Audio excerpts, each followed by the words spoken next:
Good morning. Tēnā koutou te whānau o Auckland Unitarian. Tēnā koutou nā manahiri. No mai, haere mai ki tēnei whare karakia a te atua. Tēnā koutou, tēnā tātou katoa.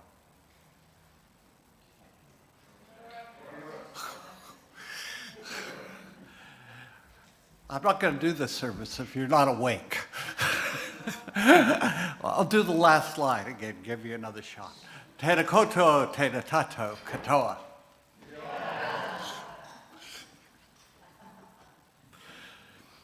Welcome to all near and far to our sanctuary.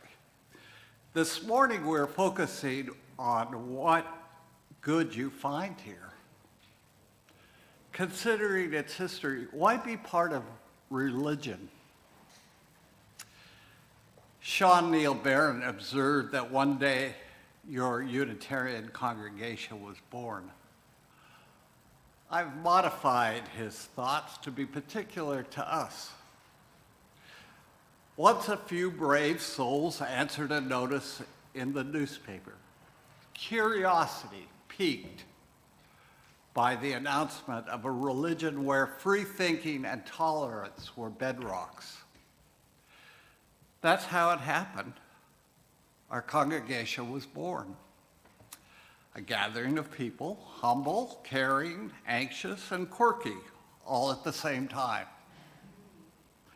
who covenanted to be with one another on the journey of life, death, and everything in between. And so it began.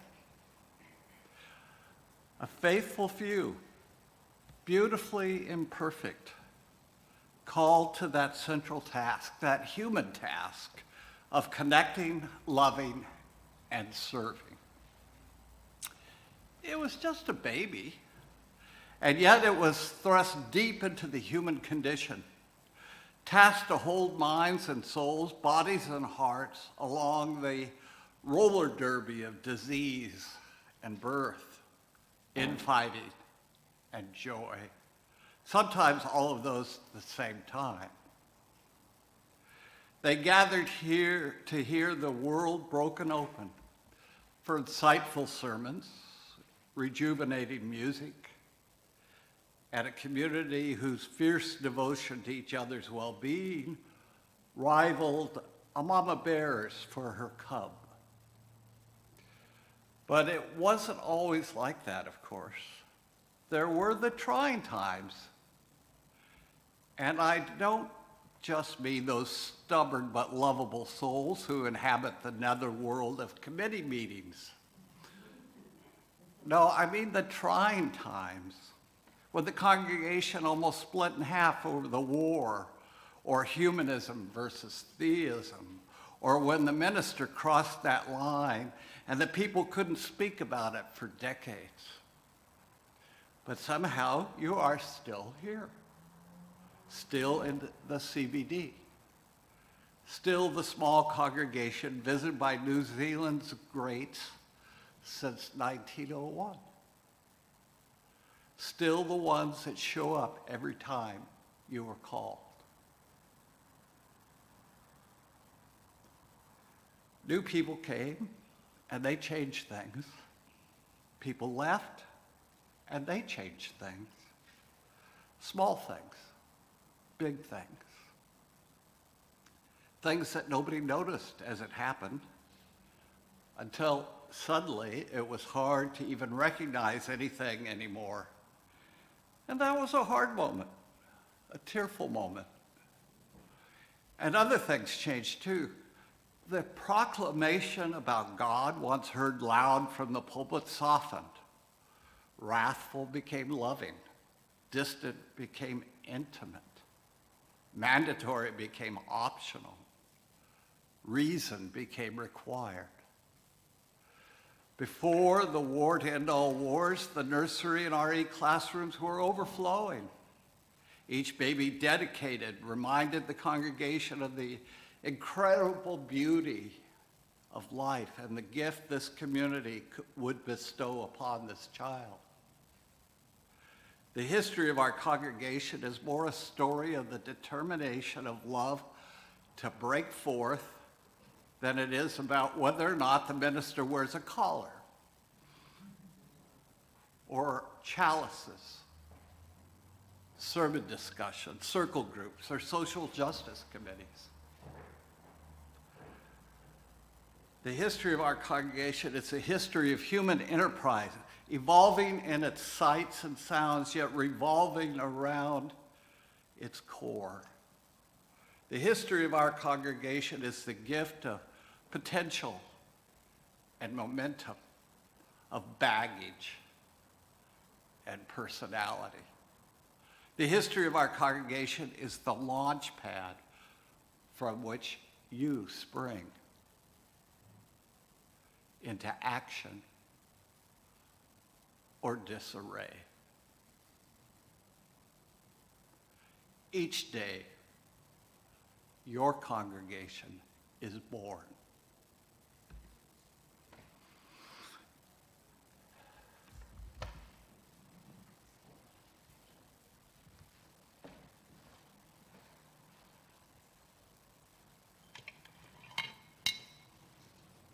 This is a chalice of audacious hope.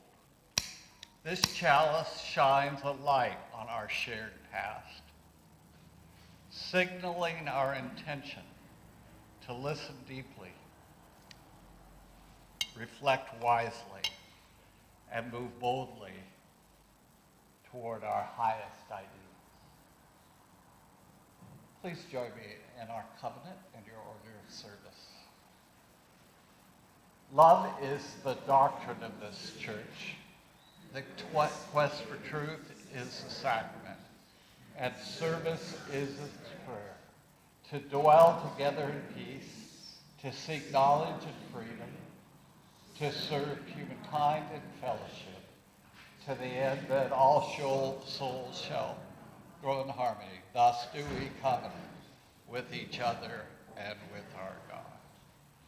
Let us now stand, if able, to sing Hymn of Life.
I now invite our young people to come forward for Time for All Ages.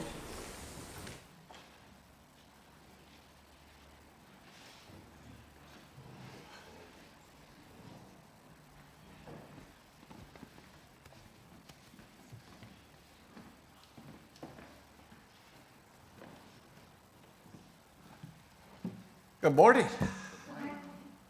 Oh, nice to see you. How's your week been? Good. Yeah? How about yours? Lazy. Lazy? Oh yeah, it's holiday time. Mine's been good. Yeah? What was good? Well, it's good to have a break from school. Yeah? What was bad? Nothing. Nothing? Nothing? Well, that's a good week. Can't say it's always like that for me. I want to read a story called Rock What You Got. And the reason I chose it are several. One, you're not going to know that it's really about war and peace, because that's too long for this. And it's it's about us. And what makes it special. But there's another reason I like this story. It's uniquely done. It's a conversation between the main character and the artist making the story. Okay? So let me read to you. Rock what you got. Once upon a blank piece of paper where anything could happen, an artist picked up a pencil and started to draw. She drew a face and a body and 2 feet. Then she gave her drawing a name, Viva. You know what Viva might mean? Well done, Abby. Life. The artist sighed deeply. Something wasn't quite right. So she decided to erase her drawing and start again.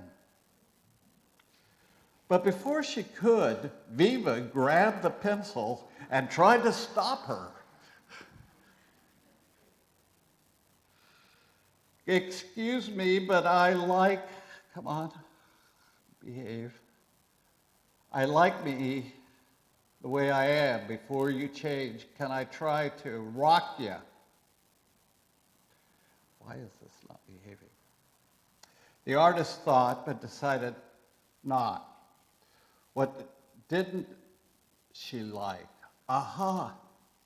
It was the hair. Let's see if I turn this, if it works. Maybe it's the hair. If the hair was different, this drawing could work. And so she turned the page. See a hairstyle you like?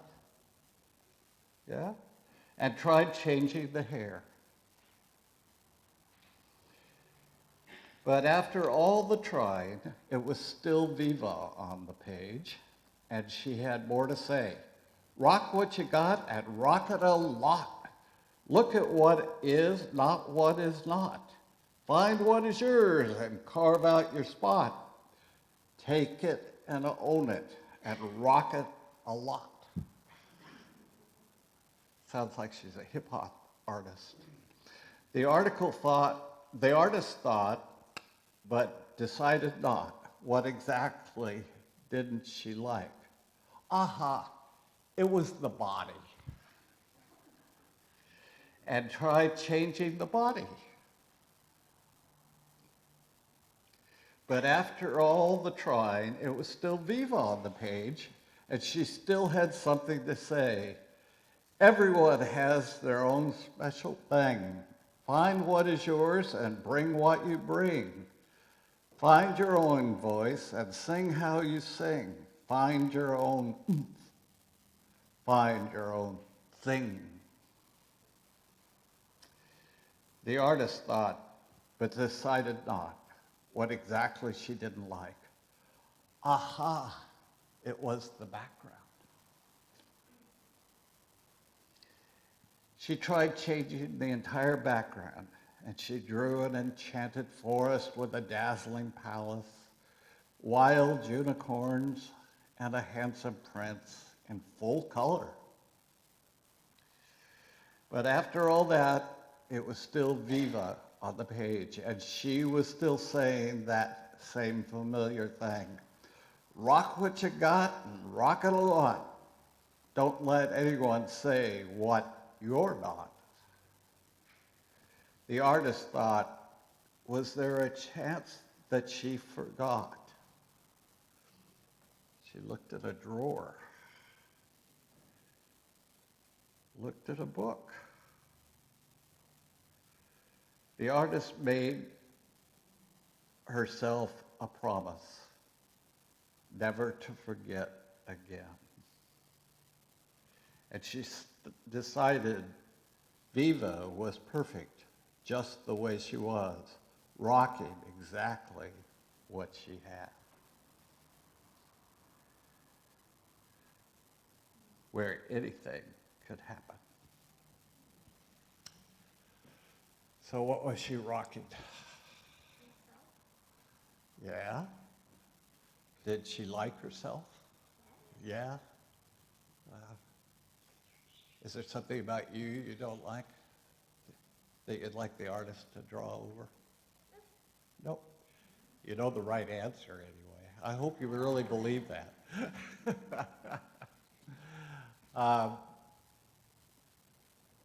You know, it's not just people that are like that. Sometimes it's a church congregation or a community or a country or the world itself, you know, and everybody in it. If we spend too much time looking for the flaws, we don't only not like ourselves, but we find a reason not to like others. So that's kind of what Viva had to say to us this morning. Do you have any joys or concerns you want to offer? Well, then we'll sing you on your way.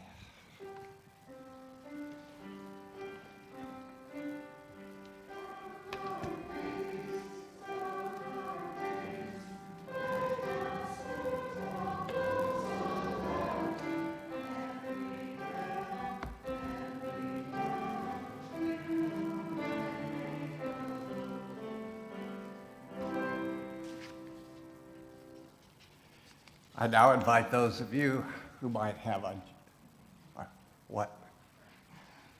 Oh, thanks.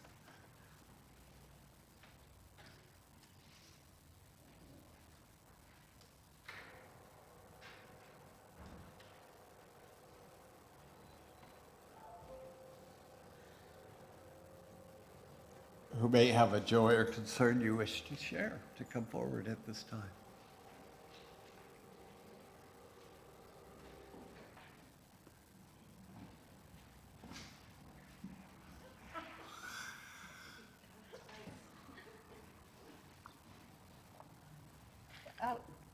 Good morning, I'm Alex. My candle today is for, same as last week, for Leo, but also for Jenny, who's caught what he has, which is unfortunate. So I texted this morning and asked if they were able for church, and the answer said, no, we're not able to come. We may see you on Zoom, so behave yourself. So, Leo, if you can see me at any point, why should I change the habits of a lifetime?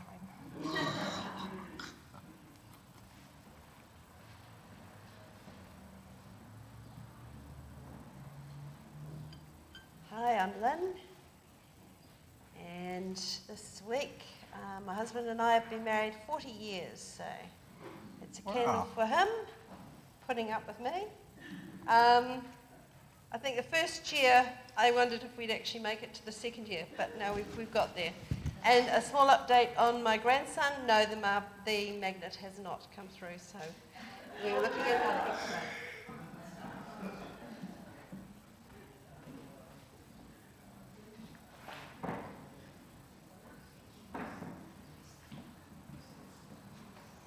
Good morning, I'm David, and I'd like to pass on some sad news that I got, which is that my sister who lives in Australia was going to come over for my birthday in a couple of weeks' time, and she can't because of the shutdown of part of Australia, and we're trying to plan one for later in the year, but I'm basically not going to have a birthday this year, but we'll have some kind of get-together hopefully in October if we're back in business with Australia. But my main thing I wanted to pass on is a joy that I received a reply from Chris Hipkins, the Minister of Justice, last week. I've been trying to find out what has happened to his plan to have religious studies made part of the New Zealand school curriculum. And I've been trying to get a copy. I know someone has given him a report on it, and I asked him if I could have a copy of that, and he says he hasn't seen it himself yet. They're working on it, but we should get it in September. So it's come September, we should know what the government's plans are. And I'm not sure whether we're going to like them or not, but it's good news that he's at last talk. I've been using the Official Information Act for a year now, trying to get this information. So that last week was the best bit of news, even though it's still a bit of a wait to come.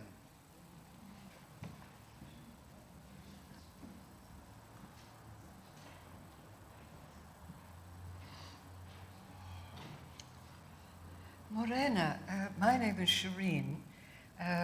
This is a candle of concern for two things.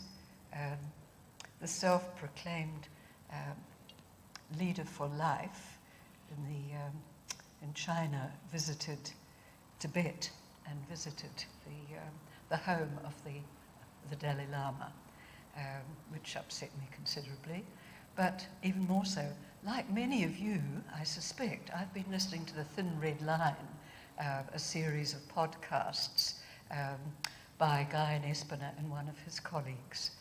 And this morning I was listening to one of the Uyghurs who talked about the loss of any contact with his family and the apparent genocide of the Uyghurs. We all know about this, and it's been going on for a long time. But when you hear the voice of people who are directly impacted, it really hits you right in the heart. So this is for the Uyghurs and their families.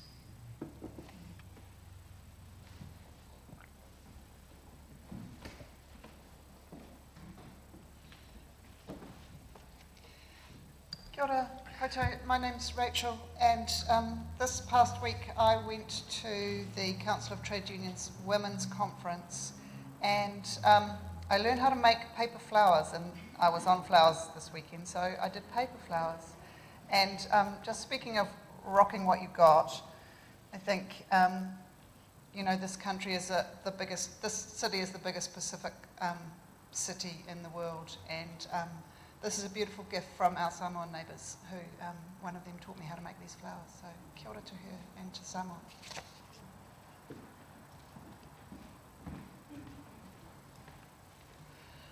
My name is Paul.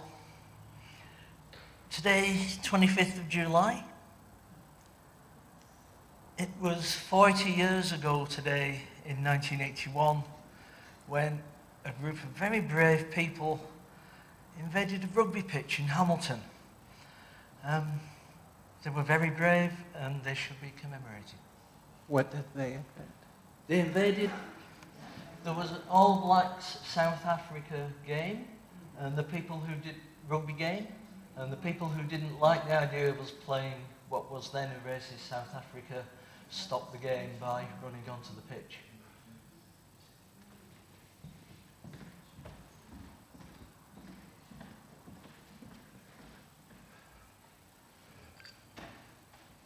Well, this is a candle for several things. One, it's a candle for two people who are struggling with life or death issues. It's also a candle for Jenny and Leo because they provide these candles. And we've got, after this one, 3 left. So my concern is that they managed to get well this week. And lastly, this is for those joys and concerns that are in our hearts and minds, but left unspoken.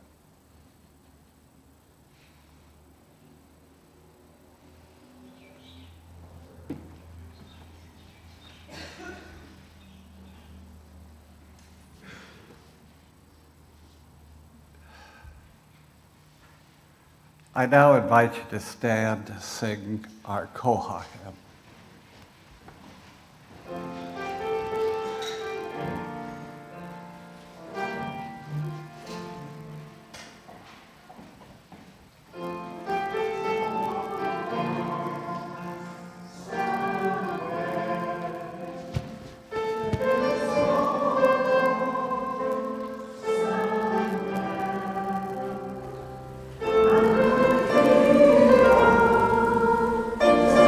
Koha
My reading for this morning is Grounded Someplace Deeper by Mark Ward. Reason is an important tool, sure, an essential arbiter of truth claims about the world. But religion is grounded someplace deeper, where we experience the joy of living and are connected intimately with all that is. Religion is an entirely human experience, but one that we get in touch with using some pathway other than intellectual argument. In religion, we seek to address not just what is, but also what we hope for, what we dedicate ourselves to.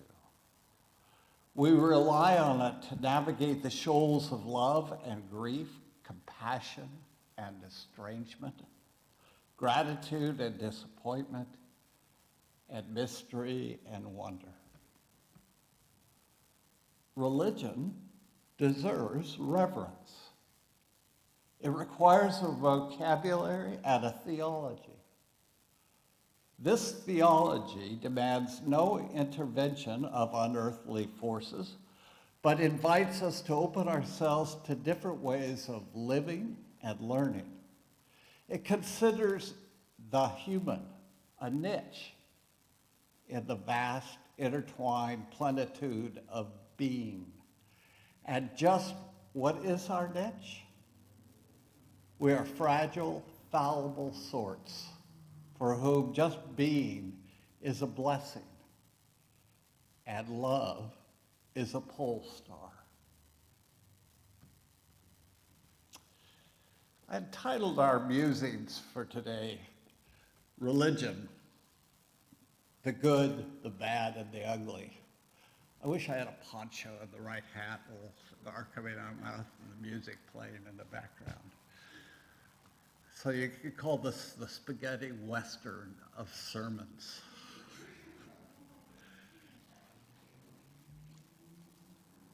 Religion is often singled out for the evil it is responsible for in the world, from the Crusades to 9/11. Jonathan Mason has used his opportunity from winning the service auction items to select the following sermon topic. Considering religion's responsibilities for war and intolerance, explain the positive elements of world religion and spirituality. What you may not know is he and I have a friendly repartee about a variety of subjects. So I'm not sure if he's trying to hoist me on my own petard, or he sincerely wants to know, so he's asking someone who is on a first-name basis with the devil we know as religion after my 40-plus years in the business. It's a challenging question for at least two reasons. I have only about 15 minutes to cover a topic that fills entire wings of libraries. And second, what the hell is religion anyway? Certainly, what is it about? So I'm not quite sure how to thank you, Jonathan. To answer difficult questions, it sometimes helps to go back to the beginning. Mesopotamia is considered the cradle of civilization. It is where we find the first recorded information about what we now call religion. Certainly, what we think of as religion in modern times existed earlier, but we are ignorant of its prehistory. What we have from 5,600 years ago is our forebears' belief that human beings were co-workers with the gods and labored with them, and for them to hold back the forces of chaos, which had been checked by the supreme deities at the beginning of time. Order was created out of chaos by the gods, and out of order, the world was created. But despite the gods' apparent victory, there was no guarantee that the forces of chaos might not recover their strength and overturn the orderly creation of the gods. Gods and humans alike were involved in a perpetual struggle to restrain the powers of chaos, and they each had their own role to play in this cosmic battle. This thread has run through all religions, no matter the culture, location, or historical period. It remains strong today and will continue to be so as long as we feel out of control of the four horsemen of the apocalypse: war, famine, pestilence, and death. Yet while religion was thought to create or preserve order, it does seem to be allied with the forces of chaos, in particular war, more than is statistically probable.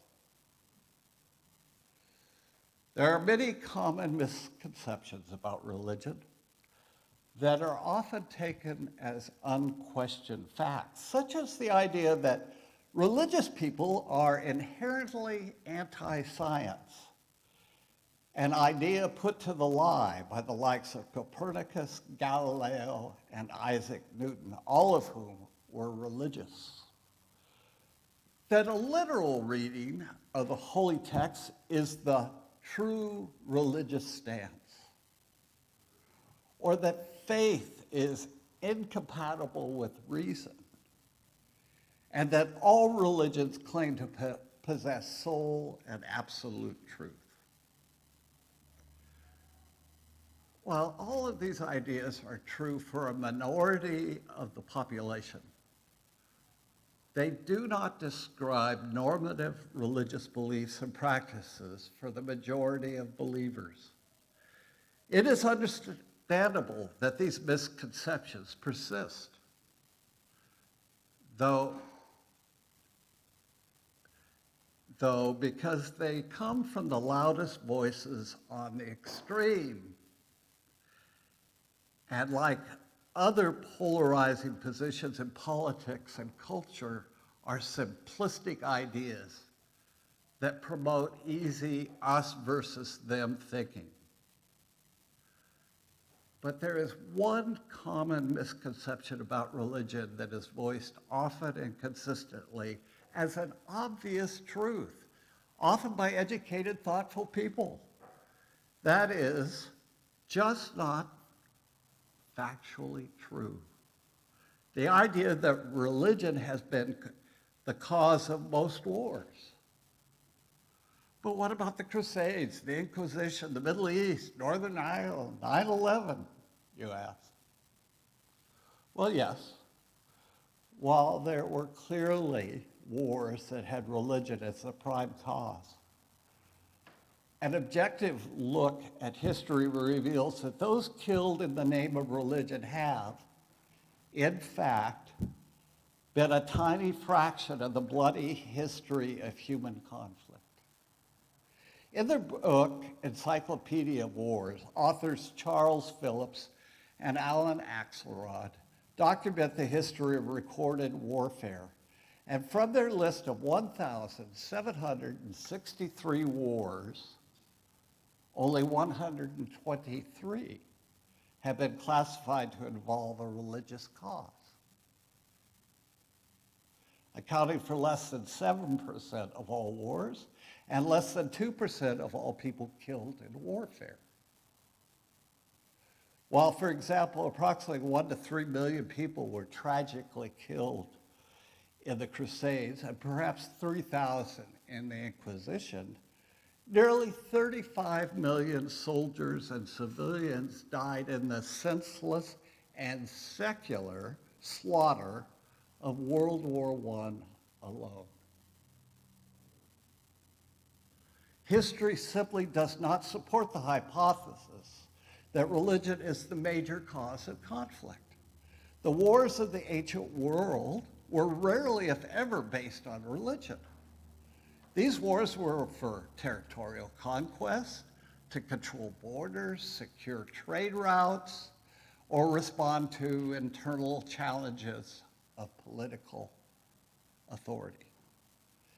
In fact, the ancient conquerors, whether Egyptian, Babylonian, Persian, Greek, or Roman, openly welcomed the religious beliefs of those they conquered and often added the new gods to their own pantheon.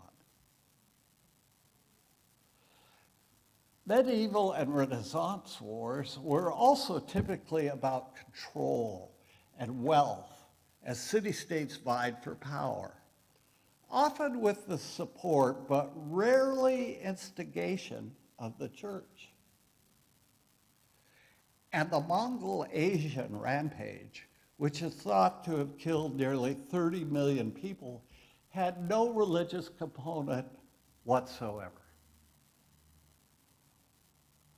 Most modern wars, including the Napoleonic campaign, the American Revolution, the French Revolution, the New Zealand Wars, the American Civil War, World War I, the Russian Revolution, World War II, and the conflicts in Korea and Vietnam, were not religious in nature or cause.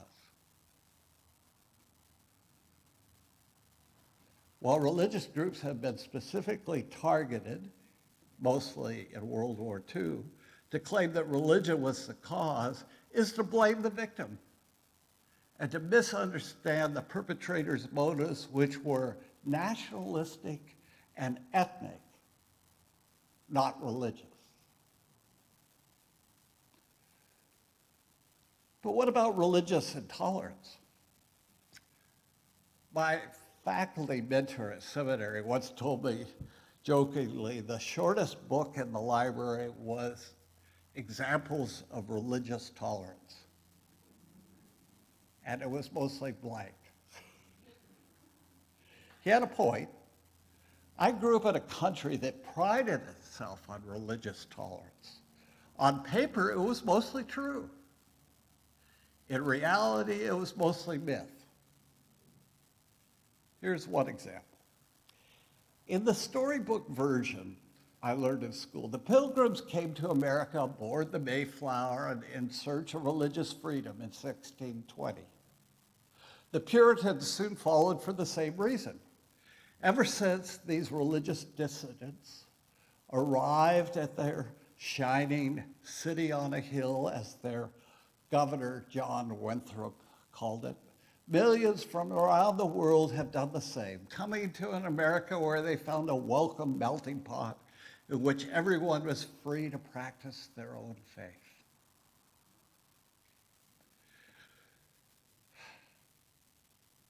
The real story of religion in America's past is an often awkward, frequently embarrassing, and occasionally bloody tale that most high school texts paper over or ignore entirely.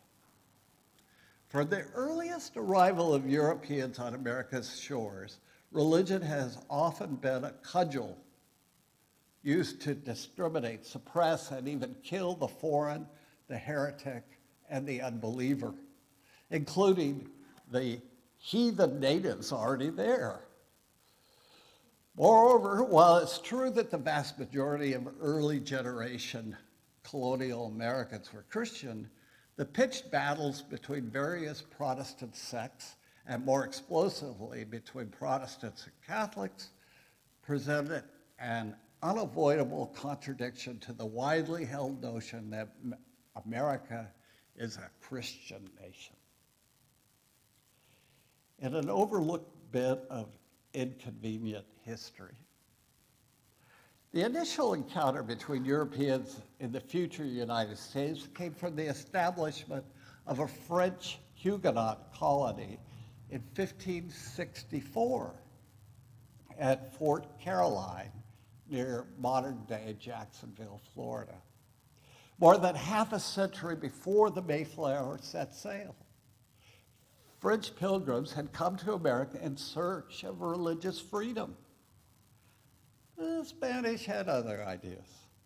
In 1565, they established a forward operating base at St. Augustine and proceeded to wipe out the Fort Caroline colony.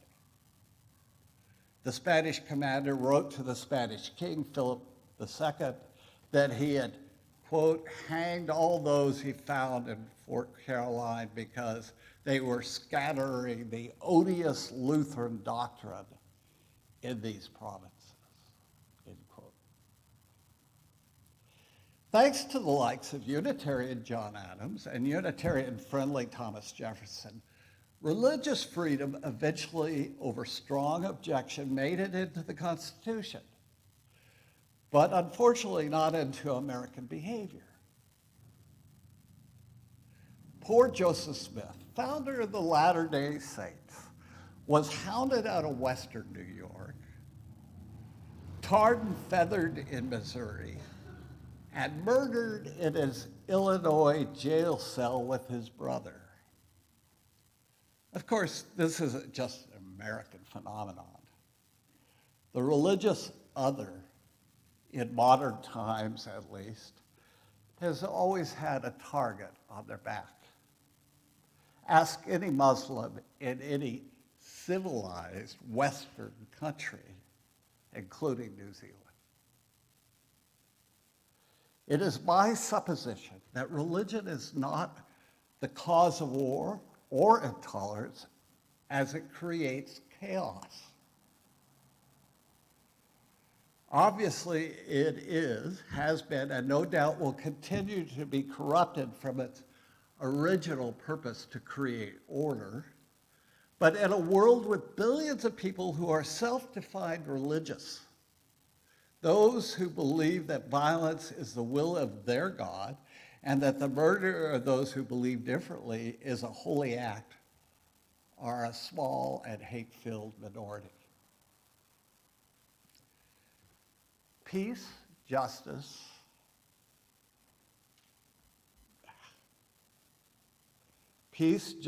and freedom are the highest aspirations for all religions. The Hebrew prophets spoke for them all. Amos sought a world that let justice roll down like waters and righteousness like an ever-flowing stream. Isaiah foretold a time when they shall beat their swords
Please join me in the words for extinguishing the chalice. We extinguish this flame, but not the light of truth, the warmth of or the fire of commitment. These we carry in our hearts until we are together again. And now it's time for notices. Do we have any?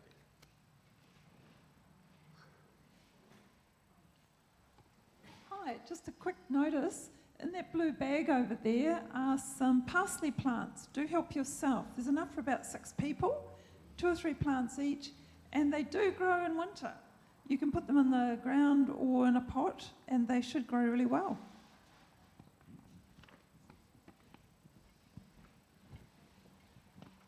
This is just a reminder about the mountain and ski weekend coming up, first weekend of September. There's a blurb about it on the back wall, I think it was. Oh, there it is. And do see me if you're interested. Our numbers are coming up reasonably well, but we could certainly enjoy having a number more to join us.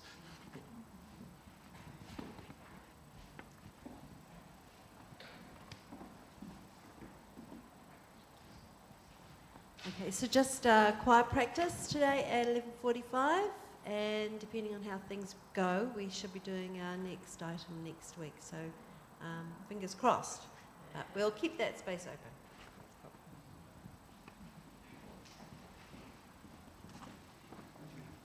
On behalf of Kay, once again, Quiz on Wheels, 7th of August. I think last week I said it's the weekend after next. Now it's the weekend after next. It's really good fun. Please sign up, and then you can come and have afternoon tea at our place.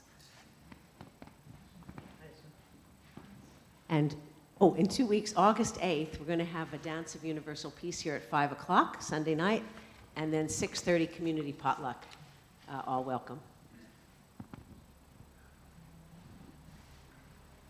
Teach you to sit in the back, huh? Yes. I need the exercise. Oh. Just to let you all know that we're updating the directory.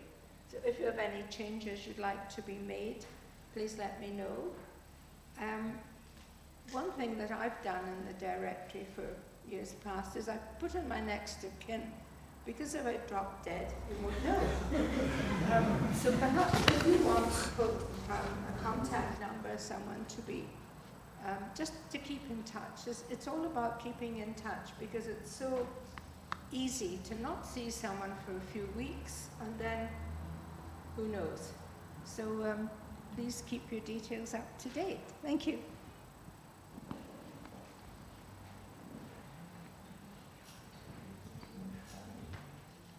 Okay, last week I reminded you of 2 weeks ago about the size of your conversation groups. Please don't forget, 5 is really the max. Don't be shy about taking on the first questions. But after that, and I know I'm not in here, so I can't monitor. I can't shake my finger at you or judge or preach hellfire and brimstone. But, you're Unitarians. You can do that to yourselves. So, just a reminder of that.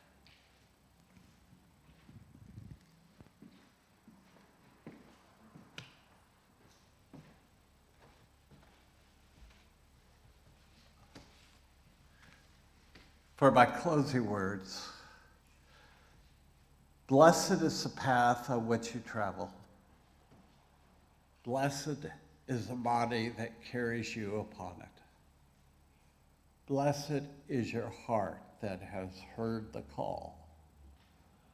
Blessed is your mind that discerns the way. Blessed is the gift that you will receive by going. Truly blessed is the gift you will become on the journey. May you go forth in peace.